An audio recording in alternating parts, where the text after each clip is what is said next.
Olá pessoal, meu nome é Rômulo, sou um trabalhador da casa e nesse período de quarentena, de isolamento, é sempre importante a gente repisar algumas lições do Evangelho, recordá-las e imaginar o quão importantes são para nós, especialmente agora em tempos de reflexão, de avaliação de tudo aquilo que a gente está fazendo.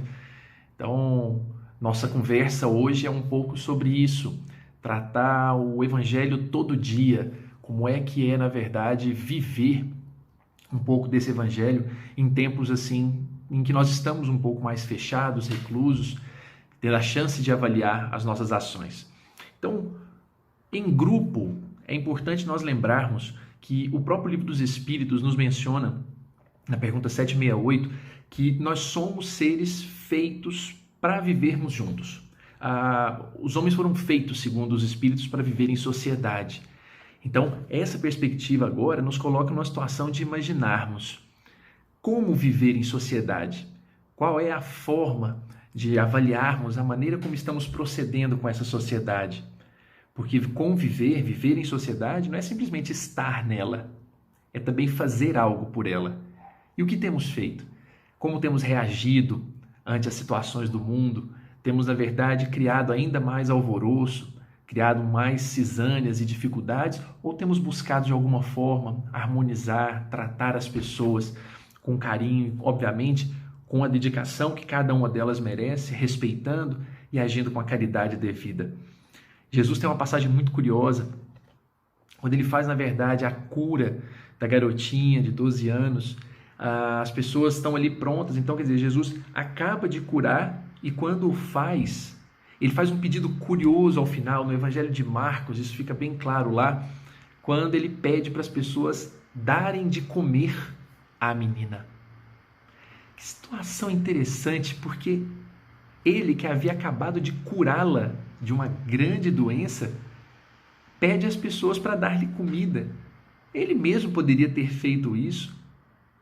Não multiplicou pães e peixes para uma multidão, mas Jesus procura trabalhar o aspecto gregário, o aspecto de tranquilidade para que as pessoas possam conviver umas com as outras. Então isso se torna algo extremamente relevante numa questão de grupo, dar a chance das pessoas fazerem o seu melhor, darmos-nos a chance de fazermos o nosso melhor.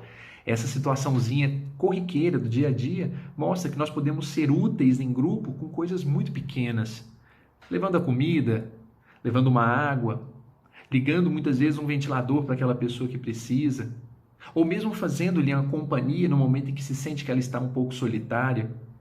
Então, essa ideia é de imaginar que nós nascemos um dia em família, se temos a felicidade de termos uma família, é porque esse grupamento também é uma micro-sociedade que pode se ajudar, pode se fazer o bem.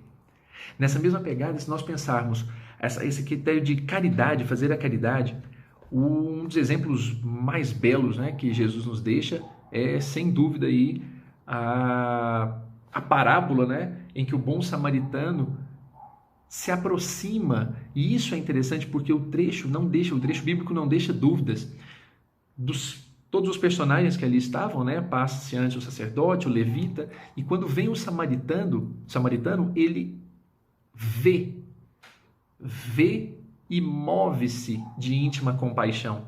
Ele não simplesmente passou, ele viu. Então, muitas vezes nós estamos despertos nesse momento agora, não é para criarmos novas responsabilidades, é para criarmos também o hábito de ver a pessoa que precisa, ver o filho que está quieto, ver a esposa que não conversa, ver o amigo que não manda notícias, para que nós tenhamos um pouco mais de tranquilidade para enxergar e ver essas pessoas e aí sim, num próximo passo, movermos-nos de íntima compaixão. Íntima compaixão é o sentimento nobre do amor, de observar e agir não esperando absolutamente nada em troca, mas do contrário, é íntimo, é pessoal, é querer fazer o bem, obviamente, sem ver a quem. Teresa de Calcutá belamente sempre falava, né? Quem julga as pessoas não tem tempo para amá-las. E no mundo de hoje nós estamos vendo julgamentos, as pessoas obviamente criando sempre intrigas e problemas e não conseguem se resolver. As frases, obviamente, as mensagens, as lives, tudo isso tem colaborado de alguma forma para nós podermos nos atentar. Mas, de fato, quando terminam as lives, quando terminam as leituras, quando terminam os cultos do Evangelho, será que nós estamos indo ao encontro mesmo de nós? Estamos indo buscar fazer algo diferente? Ou continuamos reagindo da mesma forma como reagíamos antes, fazendo as mesmas coisas do mesmo jeito? Nessa perspectiva de imaginar a nossa simplicidade em olhar para nós e verificar se estamos ou não mudando aos poucos, nenhuma cena talvez seja mais intrigante e bela como a de Jesus, já naquela situação em que ele iria preparar os apóstolos, conversando com eles, senta e lava-lhes os pés. Num gesto de uma humildade, de uma simplicidade tamanha, e muitos que ali observavam entendiam que talvez falavam, não é possível, o mestre dos mestres lavando os pés, se colocando numa posição indigna, quando Jesus, no fundo, mostra, na sua última frase no Evangelho de João, que vós também deveis lavar os pés uns dos outros. Vós também deveis servir uns aos outros. Os tempos em que nós estamos agora nos abrem uma porta muito grande para que possamos pensar exatamente em servir. Porque não estamos tendo condição de sermos servidos como gostaríamos. Não estamos tendo a oportunidade de vivenciar as experiências exteriores como gostaríamos. Então, as experiências interiores, elas partem sim agora da grande pergunta, não é o que vão fazer por mim nesse tempo, porque muita gente está fechado, muita gente não pode fazer. É o que eu vou fazer pelas pessoas. Em tempos de isolamento, a oportunidade de pensar o que eu estou fazendo e o que eu sou capaz de fazer. No Evangelho segundo o Espiritismo, capítulo 17, nos traz lá o homem de bem. E no homem de bem há uma sequência, uma descrição de várias características do homem de bem. Confesso-lhes que quando leio, me dá uma certa sensação de distanciamento, de imaginar como é que uma pessoa consegue ser assim. E no final, Kardec ainda traz a informação dizendo que ali não estão enumeradas todas as características do homem de bem. Há mais. Mas ele termina com uma frase espetacular que nos mostra que o homem de bem não é o homem perfeito. O homem de bem é aquele que se esforce continuamente por possuir cada uma daquelas características. Então, o esforço em consegui-las já lhe coloca, já lhe gabarita na condição de um homem de bem. Então, nós estamos ainda nessa marcha de aprendizado, de passar pelas experiências, nas provas e das expiações. Temos a oportunidade agora, singela, de pararmos e avaliar o quanto nós estamos nos esforçando. No dia da encrenca, da confusão, como eu me controlo? No dia que alguém está falando ou tecendo julgamentos e comentários maldosos a respeito de alguém, como eu me comporto? Quando as pessoas se envolvem em discussões, muitas vezes sem nenhum sentido, como eu me comporto? Ante meus filhos, ante as relações familiares, agora convivendo de forma mais justa e apertada, como eu estou me comportando? São perguntas importantes para esse tempo e que talvez nos remetam à figura de Krishna, quando dizia do homem de bem, ao mencionar que o homem de bem é semelhante à flor de sândalo, que ao ser decepada pelo machado, deixa o seu perfume na lâmina que a corta. Será que estamos sendo capazes de deixar um pouco do nosso perfume? Será que estamos sendo capazes de fazer o bem àqueles que muitas vezes nos distratam, nos maltratam? É a hora de começarmos a avaliar se não queremos mesmo mudar, deixar um pouco desse nosso perfume. Por onde as pessoas passam, elas acabam deixando um lastro de azedume e ódio.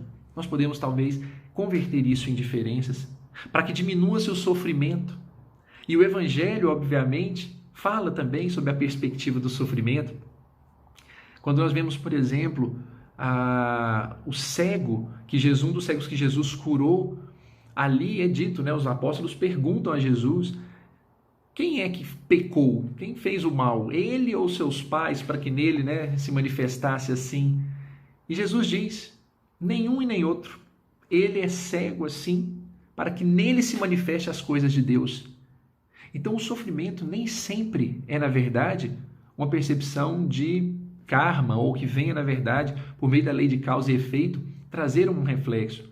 Ali, a dor, ela é, na verdade, até mesmo uma opção do espírito para que possa ele passar por experiências das mais diversas e aprender aquilo que realmente precisa aprender. Então, no momento que nós estamos vivendo, há uma séria chance de nós termos, no fundo, nos preparado para isso. Estarmos prontos para enfrentarmos as dificuldades que hoje temos. Se temos a pessoa amada doente, se temos a pessoa com problemas de depressão, se temos a pessoa ao nosso redor que sofre, padece males, transtornos de toda ordem, muitas dessas provas não são simplesmente expiações, mas do contrário, são provas colocadas para que cada espírito possa vencê-las. E, obviamente, como o bom aluno, faz a prova para poder ter um resultado positivo, uma nota 10 e ser aprovado de ano. Nesse sentido, a sensação que nós temos é que o Berto Holden, quando falava ou mencionava, por exemplo, a ideia do fio, trazendo o fio elétrico, que à medida que o fio elétrico ia recebendo mais e mais energia, ele ia se transformando e ia incandescendo, ia ficando, obviamente, como se estivesse em chamas. O ser humano também é assim. À medida que vai se passando as experiências, as energias vão sendo permutadas e ele vai desenvolvendo, ele também, a tendência é isso, é ser como um grande transmissor, e essas energias, né, vão nos tornando de alguma forma melhores. A espada, como bem diz a analogia também do professor Holden, a espada mais bela não se torna assim se não for a base, muitas vezes, de muita dor no calor do cadinho. A mesa não se torna, na verdade, a mesa se não for a base da serra que ele corta. E o pão nunca será um pão se antes não vier o trigo socado de alguma forma e transformado com dureza. O ser humano também segue de alguma maneira essa mesma propensão, esse mesmo sentido. Porque se até o Cristo, no momento da angústia, na oração no horto, próximo já dos momentos derradeiros de sua existência aqui, antes de ser preso, fez uma oração e Deus, segundo o relato de Lucas, envia a Jesus um anjo. Se Jesus, um espírito que nós temos como guia e modelo mais perfeito que há, conforme a explicação do Livro dos Espíritos, teve a oportunidade de receber um anjo a consolá-lo, imaginemos nós, na condição em que estamos. Os anjos muitas vezes não vêm das esferas celestiais, vêm também, mas às vezes os anjos estão ao nosso redor. São as pessoas que conosco convivem, são os amigos, são as pessoas queridas que estão conosco, que podem fazer esse papel de anjo e fazem o papel de anjo. Porque um gesto de bondade, no final das contas, ele tem uma sensação de que parece que é algo grande. Nós precisamos, para fazer a bondade, temos que ir a um local, fazer isso, levar isso, fazer aquilo, buscar uma pessoa, visitar uma pessoa. Isso, claro, são gestos de amor e de bondade infinitos. Distribuir uma comida, visitar um doente, visitar um preso. Como bem dizia Jesus, quando o fizestes a um destes, a mim também o estarás fazendo. Mas quando nós nos lembramos da outra frase de Jesus, do Evangelho de Mateus, porque onde estiver o vosso tesouro, aí também está o vosso coração. Aonde estiver o vosso tesouro, aí está o vosso coração. Esse tesouro pode não estar fora, pode estar dentro. E aí o nosso coração vai ter que ser testado e saber se nós estamos realmente cuidando dessas pessoas, se estamos recebendo de alguma forma a oportunidade de Deus de cuidar, se estamos cuidando. Eu gosto sempre de lembrar, Mário Quintana tem uma frase muito especial da sua obra Espelho Mágico, em que, não me lembro muito bem o texto exato, mas acho muito bonito quando ele diz assim que quantas vezes a gente sai em busca de ventura e procede igual aquele avôzinho infeliz que está buscando os óculos que estão na ponta do nariz. Parecemos aquele velhinho infeliz que busca os óculos que está na ponta do nariz. Às vezes a oportunidade de bondade está do nosso lado, está dentro da nossa casa, está com aquele amigo que muitas vezes nos procurou e que às vezes não nos liga mais e a gente abandonou, deixou de lado. Ele não me liga, eu também não vou ligar. Quantas chances teremos de poder fazer isso agora? De pararmos, ao invés de pensarmos apenas em correr em mecanismos de trabalho, em já elaborar como será o futuro, que isso também faz parte do processo, por que não parar para pensar, e aquele amigo que eu não ligava nunca, que eu não tinha oportunidade de ligar? E a minha mãe? E aos meus amigos? E a meu pai? Será que tenho falado com eles com a frequência que gostaria? São reflexões importantes que remetem muito àquela ideia de dar alguém a alguém. Não é simplesmente dar algo a alguém. Nós estamos em tempos em que não se está possível dar algo, porque realmente até o comércio anda numa situação difícil, mas então é possível dar alguém a esse alguém. Nesse sentido, nessa condição, o processo educacional do Evangelho é extremamente valoroso, porque se nós temos, por exemplo, Pedro, no momento em que estava ali já Jesus na situação difícil de crucificação, é dada a Pedro a oportunidade, de perguntar: és tu aquele que anda com o Nazareno? E Pedro então nega por 3 vezes. E isso lhe traz uma sensação tão ruim, porque Jesus havia lhe dito isso, que ele teria a oportunidade de ser testado, e ele acaba, na verdade, realmente confirmando. Mas o Evangelho, Jesus, é tão espetacular que, após reaparecer para os apóstolos, numa determinada das reuniões em que ele estava com eles, pergunta a Pedro: Pedro, tu me amas? Sim, mestre, claro. Pedro, tu me amas? Sim, mestre, claro. E numa terceira vez em que ele pergunta, embora as traduções, obviamente, remetam aí a umas interpretações ainda mais interessantes sobre essa forma de amar, o entendimento do amor, fica bem claro no Evangelho que esse tu me amas, que Jesus pergunta então a Pedro ao final, é o amor ágape, o amor profundo, não o amor da boca para fora.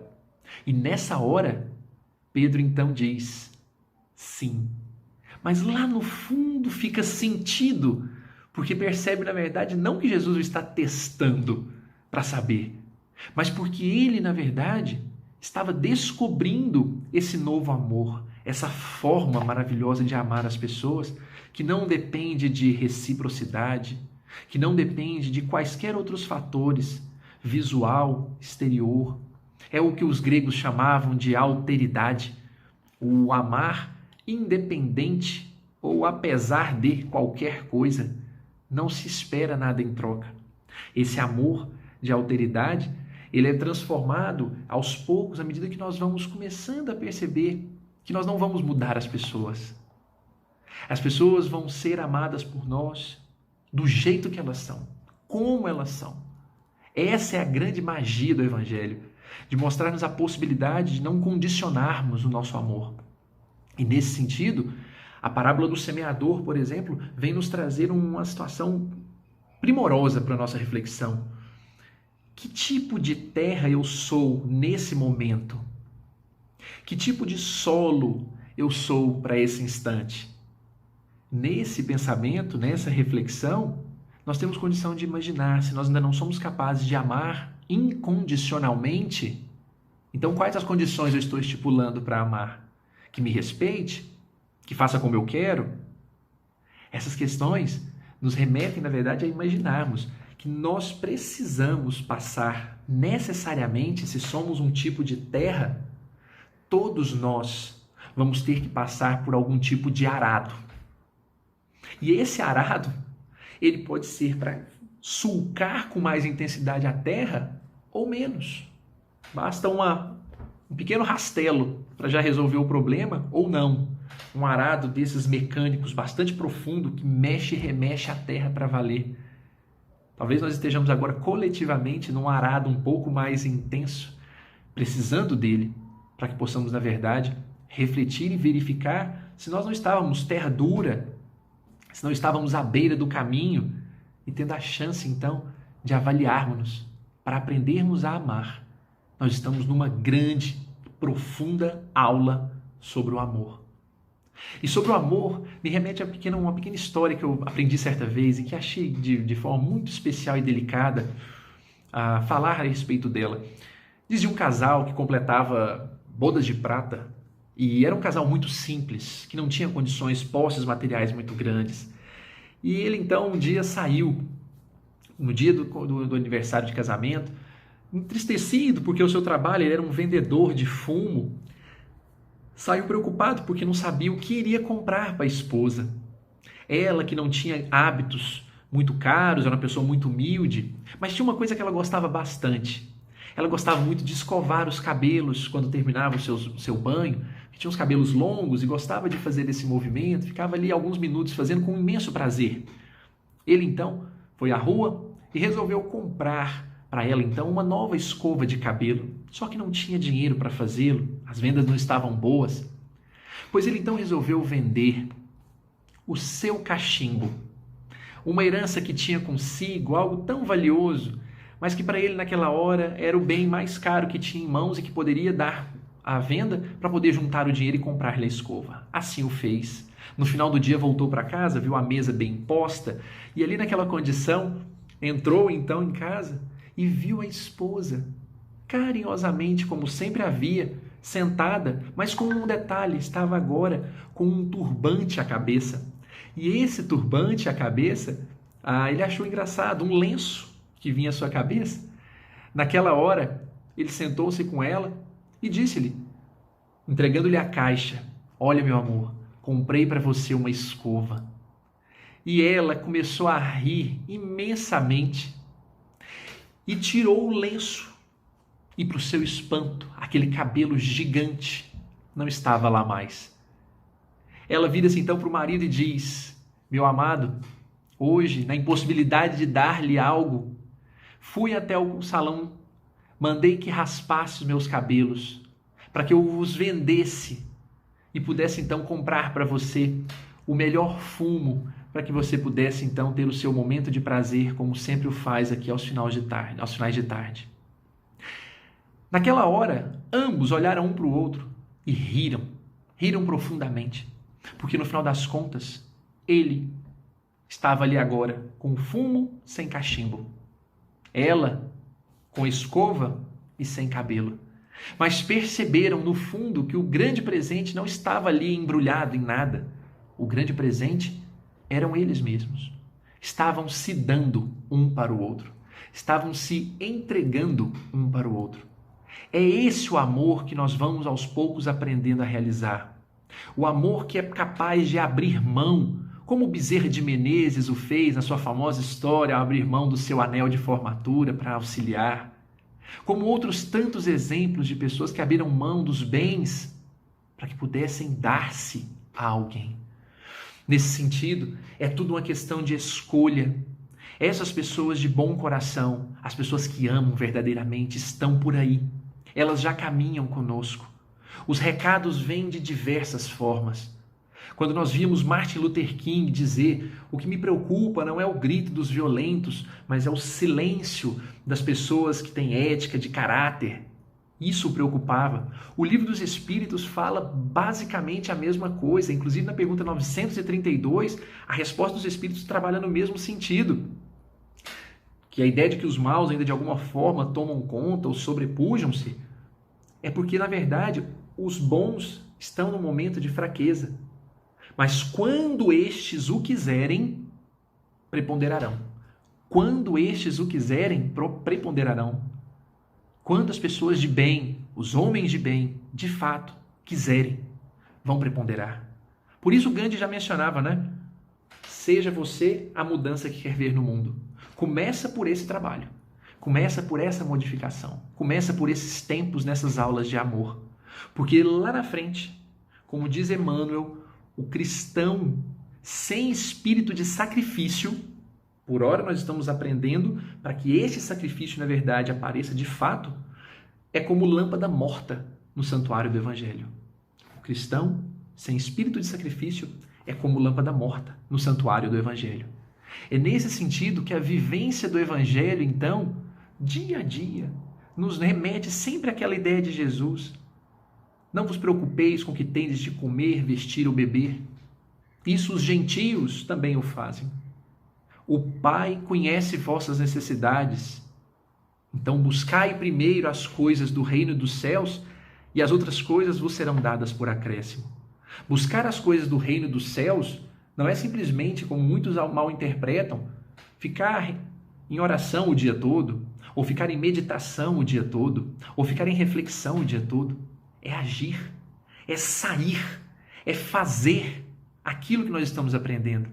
É enchermos de amor conosco e fazermos pelos outros aquilo que gostaríamos que nos fosse feito, como tão bem diz o Evangelho. Enfim, nós percebemos com clareza que nós estamos aqui, sim, numa grande aula. Nós estamos numa escola bendita. E peço-lhes permissão para que possa trazer o relato de Maria Dolores sobre escola bendita. Peço-lhes autorização, porque no fundo, algo de tamanha grandeza não pode ser simplesmente falado, mas é preciso ser lido, porque por Emmanuel, segundo no livro Fonte Viva, todo dia é tempo de semear e todo dia é tempo de colher. Todo dia nós vamos semear algo para que também possamos colher algo.